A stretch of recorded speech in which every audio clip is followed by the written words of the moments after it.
Are you happy today? What makes you happy? Who makes you happy? Maybe you're like many Christians who have grown up under the teaching that as Christians, we're not supposed to strive to be happy. We should have joy. That if you're a real Christian, you don't seek happiness, you seek joy. Because I've got joy deep, deep down in my heart. And that happiness is somehow something, as a Christian, you're not supposed to pursue because it depends on the things that are happening around you. This is what I grew up learning, was that happiness depends on what's happening, and you need to have a deeper sense of joy in your life. And I would say, well, that's true. You do need to have a deeper sense of joy in your life, not based on what's happening around you. That's a whole different conversation. But the big problem with Christians believing that happiness should not be a pursuit, well, it's the greatest sermon ever preached by the greatest man who ever lived. His name was Jesus, and you probably know the sermon by the title, The Sermon on the Mount. Now, that's not what Jesus called it. That's just what Matthew, who recorded it, called it because, well, it happened on a mountain. But Jesus started the Sermon on the Mount with some blessed are sayings. They're called the Beatitudes.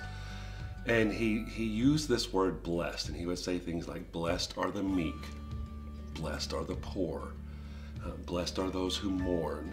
And the word that we translate blessed is a Greek word called makarios. And makarios literally means blissfully happy.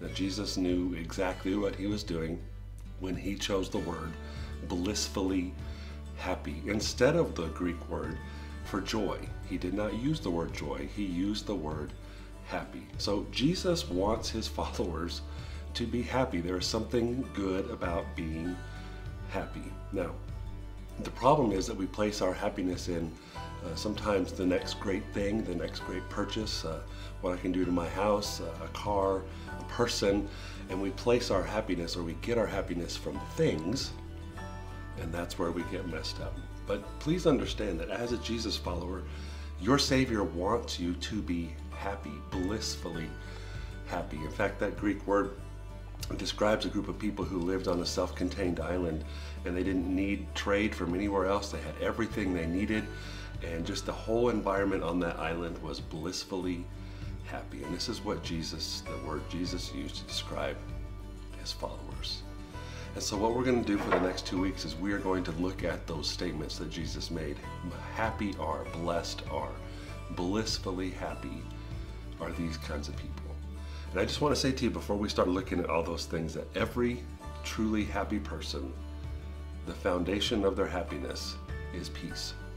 Peace with yourself, peace with other people, and most importantly, peace with God. You see, peace with yourself is dependent on peace with God, and peace with other people is dependent on your peace with God.